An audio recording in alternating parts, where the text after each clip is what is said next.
عليه ونعوذ بالله من شرور أنفسنا ومن سيئات أعمالنا من يهده الله فلا مضل له ومن يضلله فلا هادي له ونشهد أن لا إله إلا الله وحده لا شريك له ونشهد أن سيدنا وسندنا ونبينا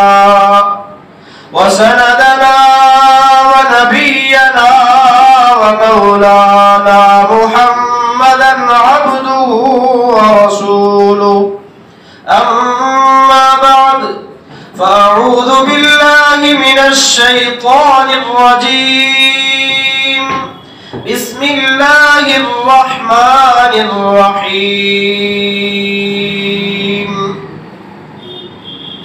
إنا نحن نزلنا الذكر وإنا له لحافظون وقال في مقام آخر لو أنزلنا هذا القرآن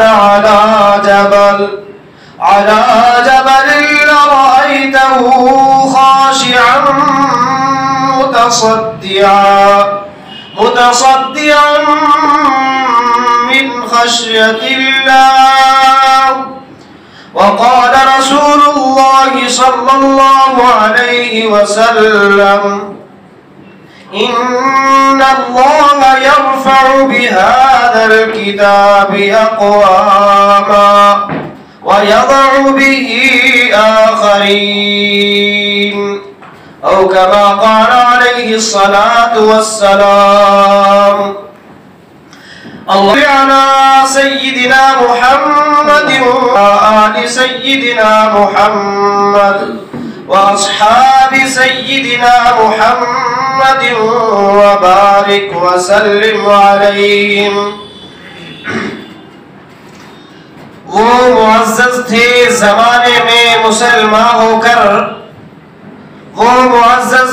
زمانے میں مسلمان ہو کر اور ہم خال ہوئے تارک قرآن ہو کر. سامعین ذی قدر و منزلت، میں نے خطبے میں 2 آیت تلاوت کی اور اس کے بعد اسی سے متعلق ایک مختصر روایت پیش کی، جس سے آپ سمجھ رہے ہوں گے کہ آج انتہائی اہمیت کے حامل موضوع پر ہماری گفتگو ہونے جا رہی ہے، جسے آپ عظمت قرآن کہہ لیجئے، فضیلت قرآن کہہ لیجئے یا اہمیت افادیت قرآن کہہ لیجئے. جو بھی نام دے وہ بالکل بجا اور برحق ہے. اللہ تبارک و تعالی نے حضور اکرم صلی اللہ علیہ وسلم کو بہت سارے معجزات سے سرفراز فرمایا. جیسے تمام انبیاء کرام علیہم السلام کو معجزات عطا فرمائے، اسی طرح سید الانبیاء تاجدار بطحا جناب محمد رسول اللہ صلی اللہ علیہ وسلم کو بھی بڑے بڑے معجزات عطا فرمائے.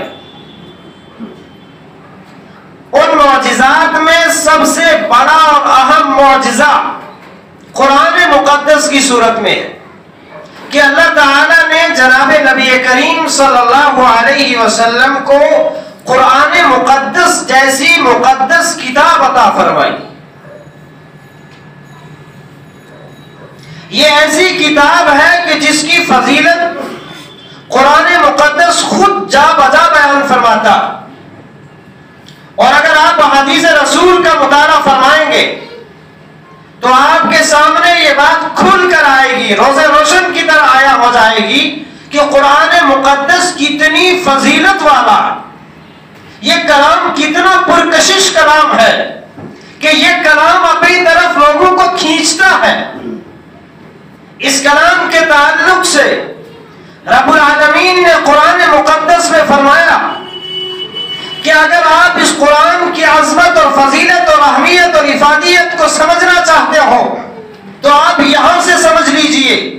کہ پہاڑ کتنے مضبوط تر مخلوق ہے، اس کے باوجود اگر اللہ لو انزلنا هذا القرآن على جبل، اگر اللہ اس قرآن کو پہاڑوں پر اتارتا، مضبوط ترین پہاڑیوں پر اتارتا، لرأيته خاشعا متصدعا من خشية اللہ، تو آپ اپنی آنکھوں کے سامنے دن دہاڑے یہ دیکھتے کہ وہ پتھر عظمت قرآن، جلالت قرآن کی وجہ سے گر کر ریزہ ریزہ ہو جاتا اور پھٹ جاتا، من خشیت اللہ، اللہ کے ڈر کی وجہ سے اور اس کلام کی عظمت اور جلالت کی وجہ سے۔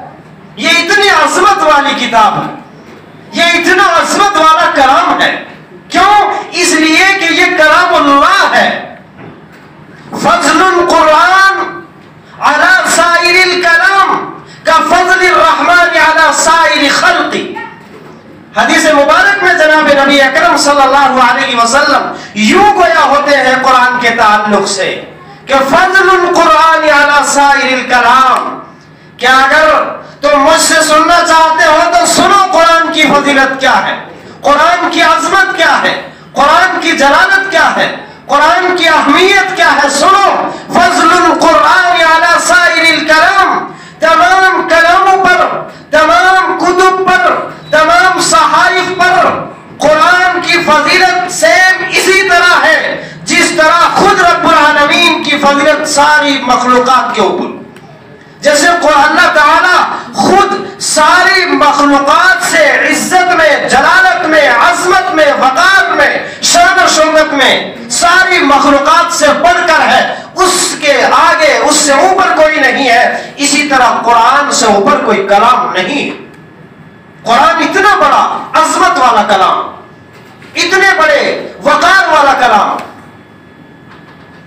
ایک مقام پر اللہ تبارک و تعالی گویا ہوتے ہیں، یا ایھا الناس قد جاءتکم موعظۃ من ربکم، اے دنیا کے انسانوں، کسی بھی مسلک سے تعلق رکھنے والے ہو، کسی بھی مذہب سے تعلق رکھنے والے ہو، اے دنیا میں بسنے والے انسانوں، خواہ وہ کسی بھی مذہب سے متعلق ہو، سنو، قد جاءتکم موعظۃ من ربکم، کہ تمہارے پاس تمہارے رب کی طرف سے ایک نصیحت نامہ آ چکا، ایک نصیحت نامہ آ چکا کہ جس میں نصیحتیں ہی نصیحتیں ہیں۔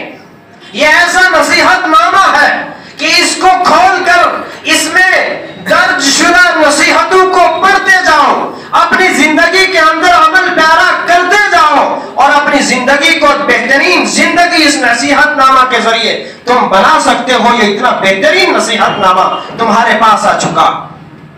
وشفاء لما فی الصدور، جہاں یہ نصیحت نامہ ہے وہاں یہ شفا بھی ہے، کس کے لیے؟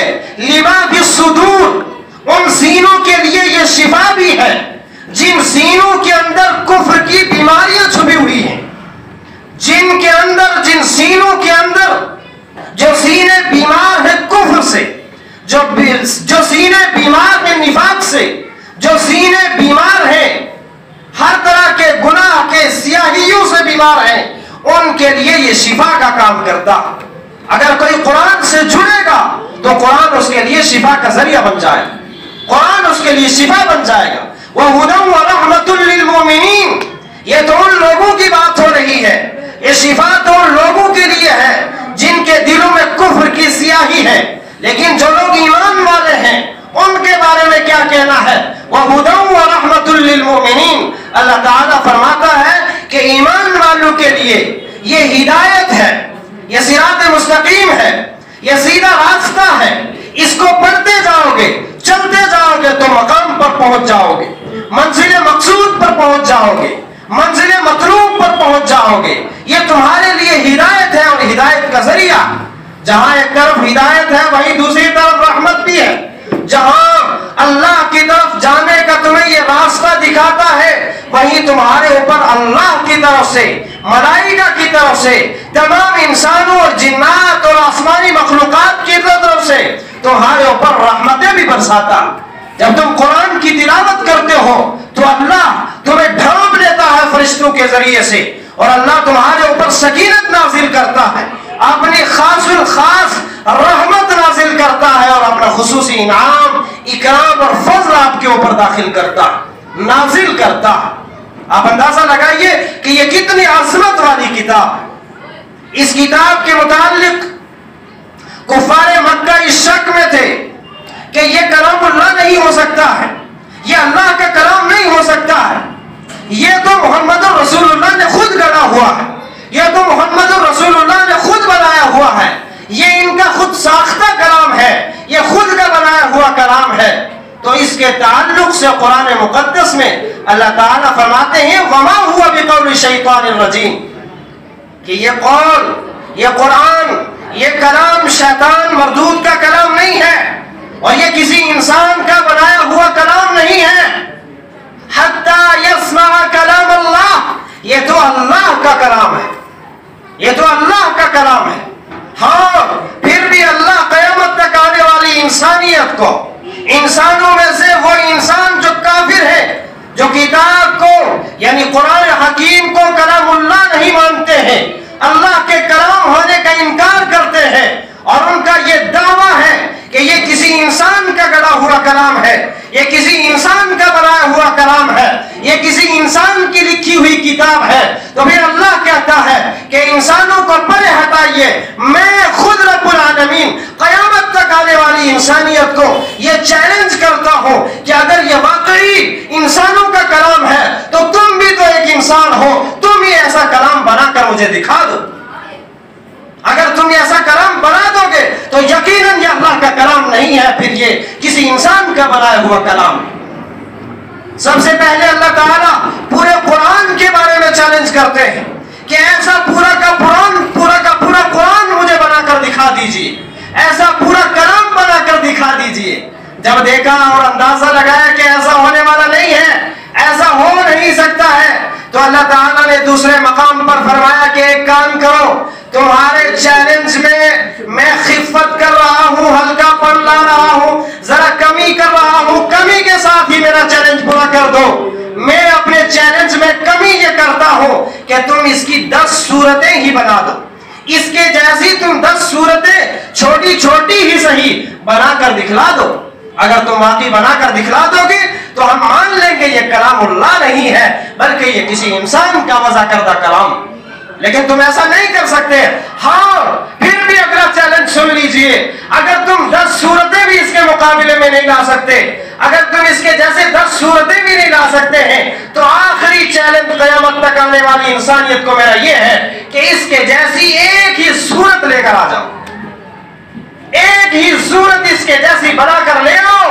ان کنتم صادقین، اگر تم سچے ہو، اگر تم اپنے دعوے میں سچے ہو، اگر تمہارا یہ دعویٰ سچا ہے کہ یہ کسی انسان کا کلام ہے، تو پھر تم ایک صورت اس کے جیسی بنا کر لے آؤ۔ یقیناً تم نہیں کر سکتے۔ فَإِن لَّمْ تَفْعَلُوا وَلَن تَفْعَلُوا، کہ اگر تم ایسا نہیں کر سکتے، پھر اللہ نے خود فرمایا وَلَن تَفْعَلُوا، کہ تم ہرگز ایسا نہیں کر سکتے۔ ہاں پھر ایک کام تو کر سکتے ہیں، فَاتَّقُوا النَّارَ الَّتِي وَقُودُهَا النَّاسُ وَالْحِجَارَةُ أُعِدَّتْ لِلْكَافِرِينَ، کہ اے لوگوں تمہارا یہ خام خیال ہے، تمہارا یہ غلط خیال ہے، تمہارا یہ قد فہمی ہے، تمہارا یہ ناقص خیال ہے، اس خیال میں دم نہیں ہے، یہ کھوکھلا سا تمہارا دعویٰ ہے۔ تم ایک کام کرو، فَاتَّقُوا النَّارَ الَّتِي وَقُودُهَا النَّاسُ وَالْحِجَارَةُ، کہ اے لوگوں تم اپنے آپ کو بچا لو، ابھی وقت ہے، قیامت کے آنے سے پہلے، موت کے آنے سے پہلے تم توبہ طائب ہو کر میرے پاس مسلمان ہونے کی صورت میں حاضر ہو سکتے ہو۔ تمہارے پاس موت سے پہلے تک کا وقت دیا جا رہا ہے کہ تم میرے پاس مسلمان ہونے کی صورت میں اور حالت ایمان میں آ سکتے ہو۔ اگر تم موت سے پہلے کام یہ کرو گے کہ فَاتَّقُوا النَّارَ الَّتِي وَقُودُهَا النَّاسُ وَالْحِجَارَةُ، کہ اے لوگوں، اے قرآن کا انکار کرنے والوں، کہ تم اس آگ سے ڈرو، اس جہنم کی تپتی ہوئی آگ سے ڈرو کہ جس کا ایندھن انسان اور پتھر ہوں گے، اس سے ڈرو۔ اُعِدَّتْ لِلْكَافِرِينَ، آگے اللہ نے فرمایا کہ وہ جہنم کس کے لیے بنائی بنائی گئی ہے؟ جہنم میں آگ کو کس کے لیے گروایا جا رہا ہے؟ یہ سب محنت کس لیے ہو رہی ہے؟ اعدت للکافرین، یہ تو کافروں کے لیے تیار کی جا رہی۔ یہ جو لوگ اللہ کا انکار کرتے ہیں، اللہ کی توحید کا انکار کرتے ہیں، رسول اللہ کی رسالت کا انکار کرتے ہیں، قرآن کلام اللہ ہے اس کا انکار کرتے ہیں، ان ساری چیزوں کا انکار کرنے والے، شریعت محمدیہ سے اعراض کرنے والے جو کافر لوگ ہیں، یہ جہنم تو ان کے لیے بنائی گئی ہے، اس جہنم کی آگ کو تو ان کے لیے دبایا جا رہا ہے، اور جہنم کا ایندھن بھی قیامت کے دن انہی لوگوں کو بنایا جائے۔ یہ اللہ تعالیٰ نصیحت نامہ بھیج رہا ہے اور لوگوں کو کہہ رہا ہے کہ یہ تمہارا غلط خیال ہے، تم ایسی باتیں مت کرو، یہ تمہیں باتیں تمہاری لے کر کہیں دور چلی جائیں گی، تمہارا اس میں نقصان ہو جائے گا۔ سب سے پہلے اللہ جہاں سے قرآن کو شروع کر رہا ہے، قرآن کے آغاز میں بتلا رہا ہے، ان لوگوں کو جواب دے رہا ہے جو لوگ یہ خیال کرتے ہیں، یہ سوچتے ہیں، یہ خیال اپنے قلب و دماغ میں پال رکھے ہیں کہ بھائی یہ کلام رب العالمین کا کلام نہیں ہے، یہ لوگوں کا کلام ہے، اس میں رد و بدل ہو گیا ہے، ان سارے خیالات کا اللہ جواب دیتا ہے کہ ذالک الکتاب لا ریب فیہ، کہ یہ ایسی کتاب ہے کہ جس میں شک کی گنجائش ہی نہیں ہے، جس میں شک و شبہ کی بالکل گنجائش نہیں ہے۔ کیوں ایسا آپ کیوں کہہ رہے ہیں؟ اگر ہم قرآن سے یہ سوال کریں کہ قرآن ریب سے خالی ہے، شک کی اس میں گنجائش نہیں ہے، تو اس کی دلیل آپ کے پاس کیا ہے؟ تو قرآن جواباً یہ دلیل دیتا ہے اِنَّا نَحْنُ نَزَّلْنَا الذِّكْرَ وَإِنَّا لَهُ لَحَافِظُونَ، کہ اللہ تعالیٰ فرماتے ہیں کہ ہم نے اس قرآن کو نازل کیا ہے، اس کتاب کو نازل کرنے والا بھی میں ہوں اور اس کی حفاظت قیامت تک کرنے والا، حتیٰ کہ اس کے بعد کرنے والا بھی میں خود ہی ہوں۔ اس کے حرکات اور سکنات میں تبدیلی ممکن نہیں ہے، اس کے حروف کو نہیں بدلا جا سکتا۔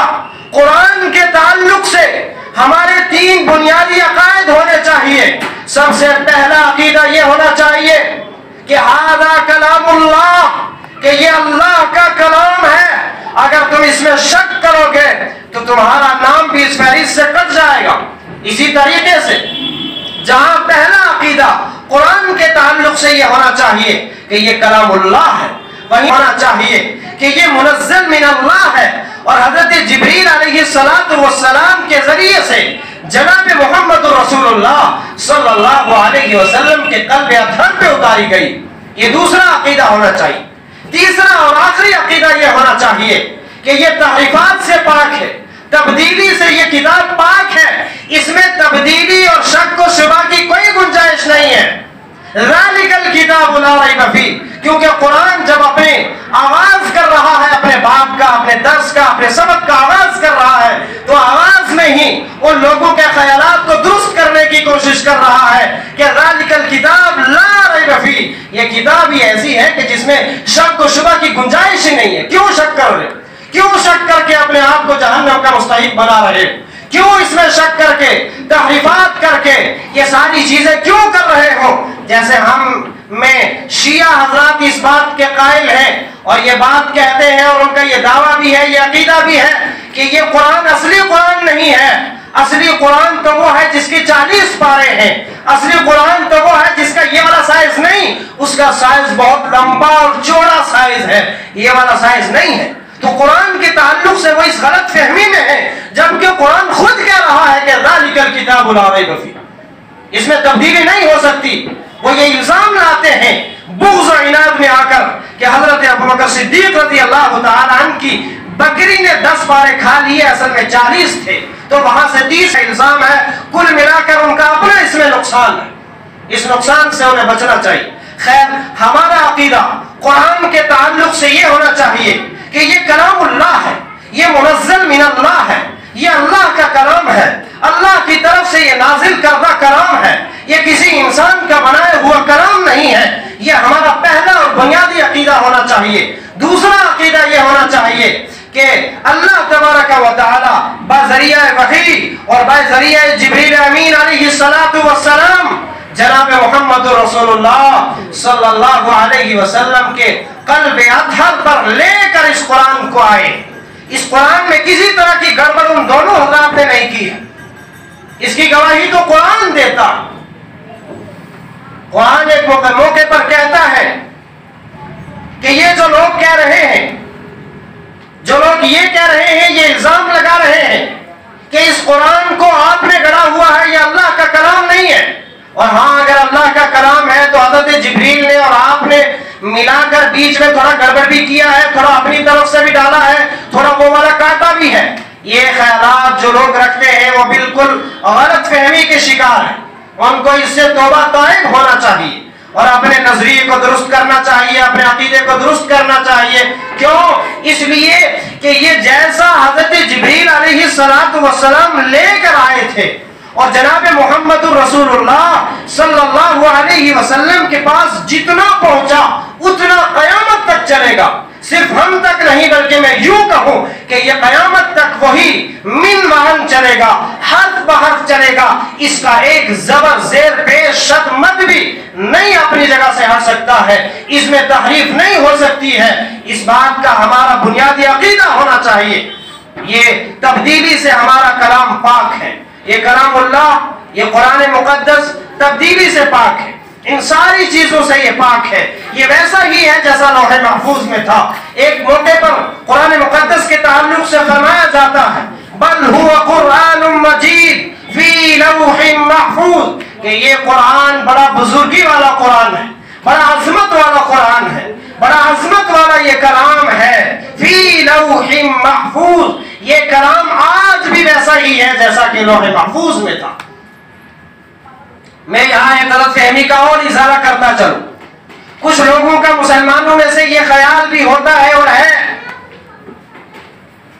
کہ بھائی اس قرآن کی اصل ترتیب اور تھی، اصل ترتیب اس کی اور تھی، اور اس کو بعد میں جو ترتیب دیا تو وہ تھوڑا آگے پیچھے کر دیا. اس کی ترتیب اصل میں یوں تھی یوں تھی یوں تھی. ایسا نہیں ہو سکتا بھائی. کیا صحابہ کرام رضوان اللہ تعالی علیہم اجمعین اتنا علم نہیں رکھتے تھے؟ آپ ان سے بڑے عالم ہو گئے. کیا تابعین سے آپ بڑے عالم ہیں؟ کیا تبع تابعین سے آپ بڑے عالم ہیں؟ کیا ائمہ کرام سے آپ بڑے عالم ہیں؟ ائمہ مجتہدین سے آپ بڑے عالم ہیں؟ علماء کرام سے بڑے علماء ہیں آپ؟ علماء محدثین، ائمہ محدثین، ائمہ مفسرین سے بڑے مفسر ہیں آپ؟ آپ قرآن پہ چلے ہیں. ارے بھائی یہاں قریب ہی کا قصہ تو ہے ہندوستان کا کہ ایک شخص چلا تھا قرآن بدلنے مگر خود ہی بدل گیا. یہ قرآن ایسا ہے کہ حضرت عمر رضی اللہ تعالیٰ عنہ کا واقعہ اور قصہ آپ نے سن رکھا ہوگا کہ وہ گھر سے اس ارادے سے نکلتے ہیں کہ آج میں محمد کا کام تمام کر دوں گا، العیاذ باللہ، کہ آج میں نبی کریم صلی اللہ علیہ وسلم کا قتل کر ڈالوں گا. راستے میں ایک صحابی ملتے ہیں اور ان سے پوچھتے ہیں عمر کہاں جا رہے ہو؟ وہ کہتے ہیں تمہیں معلوم ہے میں جا رہا ہوں محمد رسول اللہ صلی اللہ علیہ وسلم کو مٹانے، ان کو قتل کرنے جا رہا ہوں. وہ کہتے ہیں ارے ان کو قتل بعد میں کر لینا، ذرا اپنے گھر کی خبر تو لے لو، تمہاری بہن اور بہنوئی مسلمان ہو چکے ہیں، ان کے گھر میں صحیفہ رکھا ہوا ہے وہ پڑھ رہے ہیں، پہلے ان کی خبر تو لے لیجئے. جب یہ حضرت عمر رضی اللہ تعالیٰ عنہ بڑے غضبناکی کی صورت میں اور بڑے غصے کی صورت میں اپنی بہن اور بہنوئی کے دروازے پہ جاتے ہیں اور دروازہ کٹکھٹاتے ہیں تو اندر پڑھا رہے ہیں حضرت خباب رضی اللہ تعالیٰ عنہ آپ کی بہن کو اور بہنوئی کو وہاں پڑھا رہے ہیں، قرآن کی تعلیم دے رہے ہیں.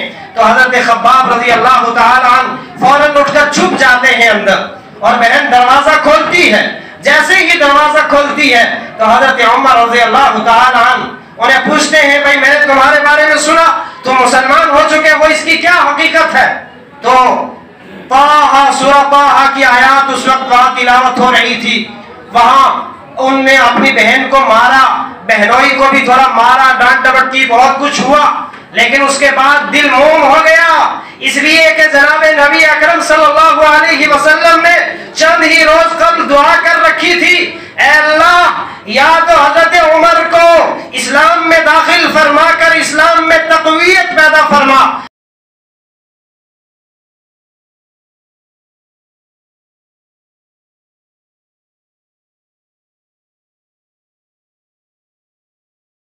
رکھتا ہے وہاں پڑھی ہوئی ہے اور پڑھی جا رہی ہے، تو اس کے بارے میں پوچھتے ہیں کہ ذرا مجھے بھی پڑھاؤ، مجھے بھی سکھلاؤ، مجھے بھی دکھلاؤ، تو ان کی بہن کہتی ہے کہ نہیں، اس کے قریب بھی مت ہونا، اس لیے کہ آپ ابھی ناپاک ہو۔ اولاً اس کے لیے لا یمسہ الا المطہرون، کہ اس کو چھونے کے لیے آپ کو پاک ہونا پڑے گا۔ جاؤ پہلے وضو کرو، غسل کرو، اس کے بعد تم آؤ۔ حتیٰ کہ حضرت عمر رضی اللہ تعالی عنہ نے غسل کیا، اس کے بعد اس کو پڑھا، اور اتنے میں انہوں نے کہا کہ مجھے بھی محمد رسول اللہ کی چوکھٹ پہ لے جائیے۔ حتیٰ کہ جناب محمد رسول اللہ صلی اللہ علیہ وسلم کی خدمت اقدس میں حاضر ہوئے اور ہلکا بگوش اسلام ہو گئے۔ اور پھر اس کے بعد کیا ہوا یہ تو سب جانتے ہیں کہ اس سے پہلے اسلام دبا ہوا تھا، اس سے پہلے اسلام گھر کی چوکھٹ میں تھا، اس سے پہلے نمازیں اپنے اپنے گھروں میں پڑھی جاتی تھی۔ حتیٰ کہ بہت سارے مسلمان اپنے اسلام کو ظاہر نہیں کر رہے تھے، ایسے حالات تھے کیونکہ تعداد بہت کم تھی۔ تو وہاں حضرت عمر کہتے ہیں کہ اب پریشان ہونے کی ضرورت نہیں ہے، اب ہماری نماز بھی ہوگی، ہماری اذان بھی ہوگی، ہمارا سب کچھ کھلے میدان میں ہوگا۔ جو آئے گا، جیسے میں محمد رسول اللہ کی طرف تلوار لے کر ان کو قتل کرنے کے ارادے سے آیا تھا، ایسے ہی میں سامنے کھڑا ہو جاؤں گا اور مد مقابل جو بھی آنے کی کوشش کرے گا اس کی گردن اڑا دوں گا۔ لیکن جیسے ہی حضرت عمر رضی اللہ تعالیٰ عنہ کے بارے میں یہ مشہور ہو جاتا ہے، سب کو پتہ چل جاتا ہے کہ حضرت عمر بھی مسلمان ہو چکے، تو پھر غیروں کے حوصلے پست ہو گئے کہ بھائی اب کام چلنے والا نہیں ہے، اب حالات خراب ہیں، ہمارا جان سلنڈر ہو گیا ہے، اس لیے بڑے مسائل ہیں۔ تو کہنے کا مقصد یہ ہے کہ جو یہ قرآن ایسا کشش والا کلام ہے کہ جو اس کو بدلنے جاتا ہے وہ خود ہی بدل جایا کرتا ہے۔ جو قرآن کے ساتھ جڑتا ہے اللہ تعالیٰ اسے اپنے ساتھ جوڑتا۔ ہمارے استاد محترم حضرت اقدس مولانا مفتی فیض الوحید صاحب نور اللہ مرقدہ وبرد اللہ مضجعہ فرمایا کرتے تھے اپنی حیات مبارکہ میں کہ اے ہمارے طلباء، اے مجھ سے منسلکین متعلقین، آپ سے میں یہ عرض کرتا ہوں کہ پوری دنیا کے اندر پھیل جاؤ اور پھیل کر قرآن کا پیغام عام کر دو، قرآن کو عام کر دو۔ وہ ایک شاعر نے کیا خوب کہا ہے، وہ معزز تھے زمانے میں مسلمان ہو کر۔ کون؟ صحابہ کرام معزز تھے زمانے میں مسلمان ہو کر، مسلمان ہونے کی وجہ سے وہ معزز تھے، اور آج ہم خار ہوئے تاریک قرآن ہو کر، آج ہم جو ذلت اور پستی کی گہرائی میں جا گرے، یہ قرآن کی وجہ سے ہو رہا ہے، اس لیے کہ ہم نے قرآن کو پس پش ڈال دیا ہے، قرآن احکامات کو ماننے سے بہت دور ہیں، قرآن سے ہم بھی دور ہیں، قرآن سے ہماری اولاد بھی دور ہے، قرآن سے ہمارے بڑے بھی دور ہیں، ہم سب قرآن سے دور ہیں، اور قرآنی تعلیمات کو اہمیت نہیں دی جاتی۔ سارے کہتے ہیں بھائی ملا بن کر کہاں سے کھاؤ گے، کہاں سے مال آئے گا، کہاں سے تمہاری کوٹھیاں بنے گی، اور کہاں سے کیا ہوگا، جبکہ یہی لوگ اپنی آنکھوں کے سامنے دیکھتے ہیں کہ ملا لوگ تو جہاز کا سفر کرتے ہیں، ملا لوگ کے پاس تو اچھی اچھی گاڑیاں ہیں، ملا لوگوں کو ایسے بڑے بڑے نیتاؤں نے اور ایسے دنیا داروں نے اپنے ہاتھوں اور کندھوں کے اوپر اٹھانا سعادت سمجھتا ہے کہ جو دنیاوی اعتبار سے بڑے ہی دولت مند ہیں اور بڑے پہنچی ہوئی سرکار ہے، ان ساری سرکاروں نے جو اللہ والا ہے اس کو اپنے سر پہ اٹھایا ہے، اور ایک بیچارہ غریب امام ہے، ملا ہے، کچھ بھی ہے، وہ مسجد میں پڑا ہوا ہے، بڑا سے بڑا مالدار آدمی بھی جاتا ہے اور اس سے کہتا ہے امام صاحب ذرا ہمارے حق میں دعا کر دیجئے، ہمارے حق میں دعا کر دیجئے۔ اندازہ یہ ہوا کہ ایک دنیا دار بڑا سے بڑا ہے، وہ پوری دنیا کے اندر ملوث ہے، ہر طرح کی ساری سہولیات اس کے پاس موجود ہے، لیکن پھر بھی اس کا یہ عقیدہ ہے، اس کا یہ نظریہ ہے، اس کا یہ خیال ہے، اس کا یہ گمان ہے، وہ یہ سمجھتا ہے کہ بھائی میں خسارے میں ہوں، میں اگر دعا کروں گا اللہ میری نہیں سنے گا، اس کی ضرور سنے گا۔ کیوں؟ اس لیے کہ یہ اللہ سے جڑا ہوا ہے، یہ اللہ کے گھر سے جڑا ہوا ہے، یہ اللہ کے کلام سے جڑا ہوا ہے، یہ قرآن احکامات سے جڑا ہوا ہے، یہ شریعت محمدیہ سے جڑا ہوا ہے، یہ رسول اکرم صلی اللہ علیہ وسلم کی شریعت سے بھی اور ذات سے بھی جڑا ہوا ہے، اس لیے اللہ اس کی نہیں ٹال سکتا ہے، اسی لیے وہ درخواست کرتا۔ تو میں نے آج جو کچھ جتنی باتیں بیان کی ہیں وہ ساری کی ساری باتیں عظمت قرآن، فضیلت قرآن، اہمیت قرآن کے تعلق سے کی ہیں۔ یہ مضمون میرا آج مکمل نہیں ہوا ہے، بہت ساری احادیث جمع کر کے لایا تھا اور بہت ساری آیات جمع کر کے لایا تھا. انشاءاللہ اس سے آگے ہم اگلے ہفتے کو چلیں گے. اللہ تبارک و تعالی کہنے اور سننے سے زیادہ عمل کی توفیق عطا فرمائے.